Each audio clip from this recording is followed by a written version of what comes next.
class, open your English translation book, lesson number 4, page number 12। ये lesson हम previous video class में read कर चुके हैं, जिसमें हमने प्रेजेंट इंडेफिनिट टेंस क्या होते हैं, कैसे आइडेंटिफाई करते हैं कि कोई सेंटेंस प्रेजेंट इंडेफिनिट टेंस में है, एंड हम कैसे प्रेजेंट इंडेफिनिट जो सेंटेंसेस है प्रेजेंट इंडेफिनिट टेंस में उनको कैसे फॉर्म कर सकते हैं, वो भी हमने रूल्स के अकॉर्डिंग प्रीवियस क्लास में देखा था। आज हम इस लेसन की एक्सरसाइज करेंगे, but before starting the exercise let's quickly revise the rules. एक बार हम फिर से रूल्स को रिवाइज कर लेते हैं सो दैट आपको एक्सरसाइज और इजीली समझ आए। सी, प्रेजेंट इंडेफिनिट टेंस नाम से क्लियर हो रहा है, प्रेजेंट में है। प्रेजेंट, पास्ट, फ्यूचर, तीन हम टेंस को टाइम के अकॉर्डिंग अगर हम डिवाइड करते हैं तो तीन टेंस में डिवाइड करते हैं, प्रेजेंट, पास्ट एंड फ्यूचर। और अगर हम काम के अकॉर्डिंग टेंस को डिवाइड करते हैं तो 4 टाइप्स में डिवाइड करते हैं, indefinite tense, continuous tense, perfect tense, perfect continuous tense. तो यहाँ पर प्रेजेंट मतलब अभी प्रेजेंट की बात हो रही है, इंडेफिनिट मतलब काम के अकॉर्डिंग, यानी काम होता है ये हमें पता है लेकिन कब ख़त्म हुआ इसका हमें कोई आइडिया नहीं है, तो ऐसे टेंस को हम क्या कहेंगे, प्रेजेंट इंडेफिनिट टेंस। मतलब प्रेजेंट में कोई काम होता है ये पता है, उसका एंड हमें नहीं पता। क्लियर? पहचान इसकी क्या है, जिस वाक्य की क्रिया का अंत ता हूँ, ती हूँ, ते हो, ती हो, ता है, ती है, से हो, उस वाक्य के टेंस को प्रेजेंट इंडेफिनिट टेंस कहते हैं। क्लियर? हिंदी में अगर कोई वाक्य आप पढ़े जिसके अंत में आपको ये लेटर्स देखने को मिले, ता हूँ, ती हूँ, जैसे मैं खाता हूँ, मैं गाती हूँ, तुम बोलते हो, तो ये क्या है, इसमें लास्ट में ता हो, ती हो आ रहा है, तो ये वाले सेंटेंस क्या होते हैं, ये प्रेजेंट इंडेफिनिट टेंस में आते हैं। इसमें हमने 3 टाइप के सेंटेंस होते हैं जो रीड किए थे। First is affirmative sentence, second is negative sentence and third is interrogative sentence. Affirmative sentence simple statements होती है, ना कोई नॉट का यूज़ हो रहा होता है, ना कोई क्वेश्चन पूछा जा रहा होता है, ओनली सिंपल स्टेटमेंट्स होती है। इसका रूल क्या है, सबसे पहले आप सब्जेक्ट लिखेंगे, देन V1 मीन्स वर्ब की first form, V1 and then object. बहुत सिंपल है। इसमें बस आपको नोट क्या करना है, V1 तो लगेगा सबके साथ, right. I, we, you, they and plural जितने भी सब्जेक्ट होंगे, यहाँ सब्जेक्ट हैं, अगर यहाँ पर आई हो, वी हो, यू हो, दे हो या और कोई प्लूरल सब्जेक्ट हो। देखो आई क्या है, सिंगुलर होता है, लेकिन हम ये एक्सेप्शन है इंग्लिश में कि आई सिंगुलर होने के बाद भी हम इसको प्लूरल के अकॉर्डिंग लेकर चलते हैं, ठीक है। सो इसीलिए आई, वी और यू हमेशा ही प्लूरल होता है, ठीक है। I, we, you, they and सभी प्लूरल सब्जेक्ट के साथ आप V1 लगाएंगे, simple. He, she, it and all singular subject, अगर यहाँ पर ही, शी, इट या फिर कोई भी अदर सिंगुलर सब्जेक्ट हो तो आप V1 तो लगाएंगे। V1 देखो सिंपल रूल है, V1 सबके साथ लगेगा, सब्जेक्ट चाहे जो भी हो। बट जब आपके सब्जेक्ट ही, शी, इट या फिर कोई सिंगुलर सब्जेक्ट हो तो आप V1 के साथ एस या ES भी लगाएंगे, अगर ये वाले सब्जेक्ट हो। अगर आई, वी, यू, दे या फिर प्लूरल सब्जेक्ट हो तो only V1। So he, she, it and singular subjects के साथ V1 के साथ S या ES। अब S या ES कैसे पता चलेगा कि S किसके साथ और ES किसके साथ। सो वर्ब का अंत अगर CH, SH, O, SS, X या फिर Z, इसको Z नहीं Z पढ़ते हैं, Z से हो तो उसके साथ आप V1 जब लगाएंगे तो ES लगाएंगे। जैसे एक वर्ब है डू, DO, डू, ये क्या है, वर्ब है, ठीक है। उसका लास्ट का लेटर क्या है, O यहाँ पर दिया हुआ है लिस्ट में। अब हमें पता है कि जब लास्ट का लेटर O है तो हम उसके साथ जब हम डू लिखेंगे और सब्जेक्ट अगर ये इनमें से कुछ होगा तो हम क्या लिखेंगे उसको, does, DO then plus ES, does, DOES, DOES। Clear? अगर he, she, it and singular subject हो, simple. Subject V1 object, subject अगर सिंगुलर हो तो V1 के साथ S या ES। Clear? Next type is negative sentence. आपको सबसे पहले सब्जेक्ट लिखना है, फिर डू और does according to the subject. Do किसके साथ आएगा, ये वाला जो आपका है I, we, you, they and plural subjects के साथ डू, बाकी he, she, it and singular subjects के साथ does. Do does according to the subject आप यूज़ करेंगे, then not, then V1 and then object. आपको कोई रिटन में जो मैंने लिखवाया था आपको वो भी समझने की ज़रूरत नहीं है, बस आप ये जो फॉर्मूला है इसको दिमाग में रखिए, subject, do, does, then not, then V1 and then object. Sentence आप इजीली ट्रांसलेट कर लेंगे। नाउ थर्ड टाइप इज और नेगेटिव सेंटेंस का ये कौन से सेंटेंस होते हैं जिसमें हम नॉट का यूज़ करते हैं, ठीक है। जैसे मैं खाना नहीं खाती हूँ, राधा गाना नहीं गाती है, तो यहाँ पर नहीं का यूज़ हो रहा है। जहाँ भी नहीं का यूज़ होगा वो नेगेटिव सेंटेंस होगा, इसीलिए नॉट का यूज़ करते हैं। Now third is interrogative sentence. जब भी हमें क्वेश्चन पूछना होता है तब हम इंटरोगेटिव सेंटेंस का यूज़ करते हैं। इसमें क्या होता है, जो डू डज हम यहाँ यूज़ कर रहे होते हैं ना अकॉर्डिंग टू द सब्जेक्ट, यहाँ पर डू डज पहले आ जाता है, यानी सेंटेंस डू डज से स्टार्ट होगा, देन सब्जेक्ट आएगा, डू और does according to the subject use होगा, then V1 and then object. इन दोनों में एक इम्पॉर्टेंट चीज़ और है, जो मैंने आपको बताया कि यहाँ पर सब्जेक्ट ये वाले होंगे तो आपको SEIS लगाना है। ये वाला रूल ओनली आपके अफर्मेटिव जो सेंटेंस है उनमें ही चलेगा, और कहीं भी आपको SEIS नहीं लगाना है। अगर आपको यहाँ पर जब भी आप डू और डज लिखते हैं ना, तो उसमें आपको वर्ब के साथ SEIS नहीं लगाना होता। सो आप यहाँ पर अगर वर्ब जो भी लिखेंगे, सब्जेक्ट चाहे यहाँ पर ही, शी, इट या सिंगुलर हो, V1 के साथ आप SEIS नहीं लगाएंगे, क्योंकि यहाँ डू डज है। Okay okay. एक चीज़ और जो इम्पोर्टेंट है नोट करने वाली, अगर प्रश्न पूछते समय नॉट का यूज़ हो तो सब्जेक्ट के बाद आपको नॉट लगाना है। क्लियर?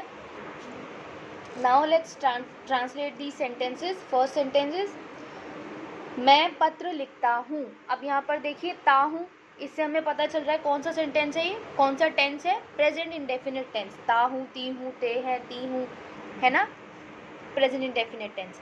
अब यहाँ पर रूल क्या हमने पढ़ा था, ये क्या है हमें पढ़ने से समझ में आ रहा है, इसमें नॉट का यूज़ नहीं हुआ, क्वेश्चन भी नहीं पूछा जा रहा, तो कौन सा टाइप है, अफर्मेटिव। अफर्मेटिव का रूल क्या था, subject V1 and then object, subject V1 object. तो यहाँ पर सब्जेक्ट क्या है, मैं के लिए हम इंग्लिश में यूज़ करते हैं आई, मैं, आई। लिखने के लिए वर्ब क्या है यहाँ पर, लिखना, right a letter, I write a letter. अब यहाँ पर राइट्स क्यों नहीं आया, राइट ही क्यों आया, क्योंकि ये क्या है, भले ही सिंगुलर सब्जेक्ट है, बट एक्सेप्शन है इंग्लिश में कि आई के साथ आपको SEIS वर्ब में नहीं लगाना पड़ता, ठीक है। I write a letter. Next is, हम लोग झूठ नहीं बोलते हैं। अब यहाँ पर ये तो हमें पता है, ते है से कौन सा है, प्रेजेंट इंडेफिनिट टेंस है, बट नहीं बोलते हैं यहाँ पर नॉट का यूज़ हो रहा है, तो ये कौन सा वाला सेंटेंस हो गया, ये हो गया आपका नेगेटिव सेंटेंस, तो इसमें नॉट का यूज़ होगा। और जब भी नॉट का यूज़ होगा तो रूल क्या था, इसमें रूल होगा सब्जेक्ट प्लस डू और does according to the subject and then not and then V1 and then object. Okay. अब यहाँ पर आप देखिए, हम के लिए हम इंग्लिश में सब्जेक्ट में यूज़ करते हैं, हम के लिए वी क्या है, एक प्लूरल सब्जेक्ट है। प्लूरल सब्जेक्ट के साथ क्या लगता है, मैंने आपको बताया था डू लगता है, सिंगुलर सब्जेक्ट के साथ डज लगता है, ठीक है। तो क्योंकि यहाँ पर नहीं का यूज़ हो रहा है, तो हमने रूल क्या पढ़ा था, सब्जेक्ट देन डू और does then not then V1 then object. So we do, उसके बाद नॉट देन V1। बोलना के लिए क्या लिखते हैं हम इंग्लिश में, वर्ब यूज़ करते हैं tell, tell a lie, we do not tell a lie, हम लोग झूठ नहीं बोलते हैं। क्लियर? टेल्स अ लाई क्यों नहीं आएगा, क्योंकि यहाँ पर डू है, जब भी डू डज हम लिख देते हैं तो ES और S नहीं लगता, ठीक है। और वैसे भी सब्जेक्ट प्लूरल है तो SEIS वैसे भी नहीं लगना। नेक्स्ट इज, तुम प्रातः 5 बजे नहीं उठते हो। अगेन नहीं उठते हो, कौन सा सेंटेंस है, नेगेटिव। क्लियर? तो क्या आएगा, डू और डज का यूज़ होगा। सब्जेक्ट क्या है, तुम है, यानी यू के साथ क्या यूज़ होता है, डू यूज़ होता है, क्योंकि यू के साथ हमेशा हम प्लूरल जो सब्जेक्ट होता है उसके वाला रूल यूज़ करते हैं, ठीक है, चाहे ये किसी एक पर्सन के लिए भी यूज़ हो रहा हो तब भी। सो यू डू के बाद क्या आएगा, not and then V1 and then object. So you do not 5 बजे नहीं उठते हो, उठने के लिए यूज़ करते हैं गेट अप, 5 बजे, 5 o'clock। कब, प्रातः, प्रातः मतलब सुबह, you do not get up 5 o'clock in the morning. Clear? Next is, तुम पत्र डाक में डालती हो। यहाँ पर क्या है, कोई नेगेटिव सेंटेंस नहीं है, नॉट का यूज़ नहीं हो रहा है, क्वेश्चन नहीं पूछा जा रहा है, तो ये कौन सा है, अफर्मेटिव सेंटेंस। अफर्मेटिव तो बहुत ही सिंपल था, subject plus V1 plus object. Subject क्या है, तुम, सो यू, देन V1। पत्र डालने के लिए वर्ड यूज़ करते हैं, वर्ब यूज़ करते हैं हम पोस्ट, ठीक है। यू पोस्ट द लेटर, क्या पोस्ट करना है, पत्र, the letter, you post the letter. यहाँ पर पोस्ट क्यों नहीं आया, क्योंकि यू क्या है, इसके साथ हम हमेशा प्लूरल सब्जेक्ट वाला रूल पुट करते हैं। You post the letter. हम लोग अपने माता पिता का कहना मानते हैं। अगेन ये क्या है, अफर्मेटिव सेंटेंस है, क्योंकि यहाँ पर नॉट और क्वेश्चन दोनों ही नहीं किया जा रहा है। सो हम लोग के लिए यूज़ करते हैं वी। कहना मानने के लिए वर्ब यूज़ करते हैं ओबे। वी ओबे अपने माता पिता, our parents. We obey our parents. Clear. Next is वह गंदे कपड़े धोती है। यहाँ पर अगेन ये क्या है, अफर्मेटिव सेंटेंस है। धोती है से हमें पता चल रहा है कि यहाँ सब्जेक्ट जो है कौन है, लड़की है। लड़की जब सब्जेक्ट हो तो क्या यूज़ करेंगे, शी। अगर यहाँ लड़का होता तो ही, तो शी।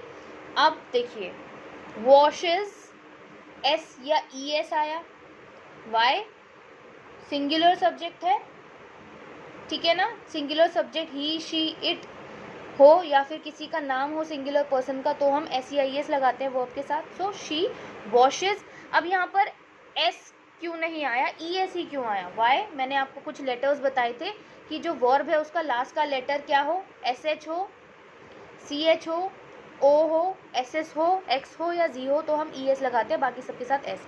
तो यहाँ एस एच है इसलिए E S. She washes dirty, गंदे कपड़े धोती है, dirty clothes. She washes dirty clothes. Next is तुम अपना पाठ याद करते हो। Again affirmative sentence. तुम, यू, याद करने के लिए वर्ब यूज करेंगे लर्न। यू लर्न अपना पाठ, your lesson, you learn your lesson. अगला है रात में राम नदी में नहीं तैरता है। अब ये क्या है, नहीं से हमें पता चल रहा है नेगेटिव सेंटेंस है। सो डू डज का यूज होगा। सब्जेक्ट क्या है, राम। राम क्या है, एक सिंगुलर पर्सन का नाम है। सो डज यूज होगा, क्योंकि सब्जेक्ट सिंगुलर है। प्लूरल होता तो डू यूज होता। राम डज, नेगेटिव सेंटेंस है तो डू डज के बाद नॉट आता है। Ram does not. तैरना के लिए हम वर्ब यूज करते हैं swim. Ram does not swim, किसमें, नदी में, in the river. Ram does not swim in the river. Next is मैं प्रतिदिन सैर को जाता हूँ। Again affirmative sentence. सब्जेक्ट क्या है, मैं के साथ हम हमेशा प्लूरल जो सब्जेक्ट के साथ रूल यूज होता है, नो एस और एस। सो आई गो, जाना के लिए गो, जाता हूँ। I go for walk every day, प्रतिदिन, एवरी डे। किस चीज़ के लिए, सैर के लिए, सैर पर जाने के लिए वो वर्ब यूज़ करते हैं वॉक, ठीक है। I go for walk every day. Next is ये लड़के वृक्षों पर चढ़ते हैं। ये लड़के वृक्षों पर चढ़ते हैं। अब यहाँ पर क्या है, ये लड़के यानी बहुत सारे लड़कों की बात हो रही है, ठीक है। सब्जेक्ट क्या है, प्लूरल है। So these boys, then V1 climb, चढ़ने के लिए वर्ब यूज करते हैं क्लाइंब। यहाँ पर ऐसे और ये नहीं लगा क्योंकि सब्जेक्ट क्या है, प्लूरल है, तो ओनली क्लाइंब आएगा।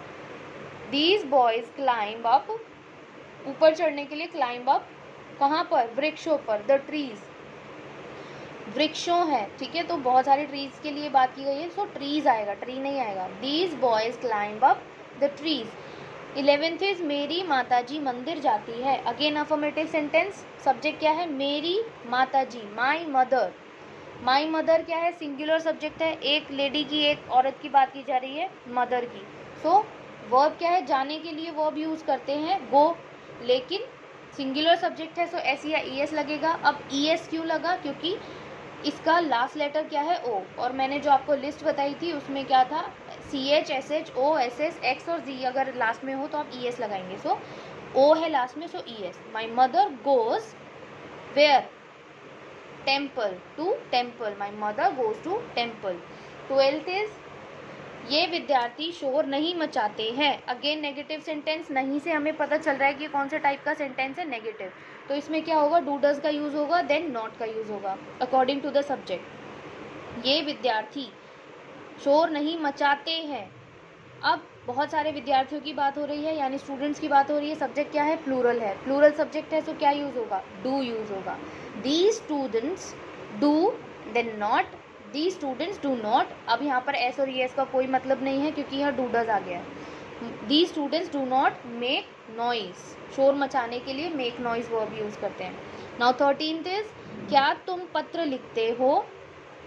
अब यहाँ पर क्वेश्चन मार्क, ये हमें क्या पता चल रहा है कि यहाँ क्वेश्चन पूछा जा रहा है। तो जब भी क्वेश्चन पूछा जा रहा होता है तो कौन से टाइप के सेंटेंस होते हैं, वो आपके होते हैं इंटरोगेटिव सेंटेंस। ठीक है, इंटरोगेटिव सेंटेंस का रूल क्या था, सेंटेंस डू डज से स्टार्ट होगा, then subject, then V1 and then object. सो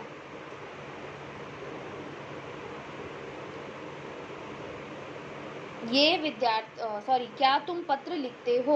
अब यहाँ पर तुम क्या है, सिंगुलर सब्जेक्ट है, लेकिन इसमें क्या हम यूज़ करते हैं, मैं बार बार आपको रिपीट कर रही हूँ, यू के साथ हमेशा प्लूरल सब्जेक्ट वाला रूल पुट होता है। ठीक है, और आई के साथ भी। सो इसके साथ डज यूज़ नहीं होगा, भले ही ये एक व्यक्ति की बात हो रही है, बट डू यूज़ होगा। ठीक है, सो सेंटेंस किससे स्टार्ट होगा, इंटरोगेटिव है, सो डू से। डू यू पत्र लिखते हो, लिखने के लिए वर्ब यूज़ करते हैं राइट। डू यू राइट, क्या लिखते हो, the letter, do you write the letter, and then don't forget to put the question mark at last in the sentence. 14th is क्या हम लोग तुम्हारी सहायता नहीं करते हैं। अब यहाँ पर दो चीज़ें हैं, एक तो हमें पता चल रहा है ये क्वेश्चन मार्क से कि क्या है, ये इंटरोगेटिव सेंटेंस है। अब मैंने एक चीज़ आपको नोट में बताई थी लास्ट में कि इंटरोगेटिव सेंटेंस में भी हम कभी कभी नॉट का यूज़ करते हैं। तो नॉट कहाँ लगेगा, नॉट हमेशा लगेगा ऐसे केस में सब्जेक्ट के बाद। ठीक है, इंटरोगेटिव में सब्जेक्ट डू डज से स्टार्ट होगा, क्या हम लोग यानी वी पीपल, प्लूरल सब्जेक्ट है, सो डू से स्टार्ट होगा, डू वी पीपल, सब्जेक्ट के बाद नॉट आएगा। ठीक है, इंटरोगेटिव में अगर नेगेटिव है, डू वी पीपल नॉट तुम्हारी हेल्प और तुम्हारी सहायता नहीं करते हैं, do we people not help you, then question mark. And last one is क्या वे प्रतिदिन व्यायाम करते हैं। क्या अब यहाँ पर है प्लूरल सब्जेक्ट है, वे मतलब बहुत सारे लोगों की बात की जा रही है, सेंटेंस किससे स्टार्ट होगा, डू से। सो डू वे के लिए यूज़ करते हैं सब्जेक्ट दे, डू दे व्यायाम करना मतलब एक्सरसाइज करना, एक्सरसाइज प्रतिदिन every day, and then question mark, do they exercise every day, question mark.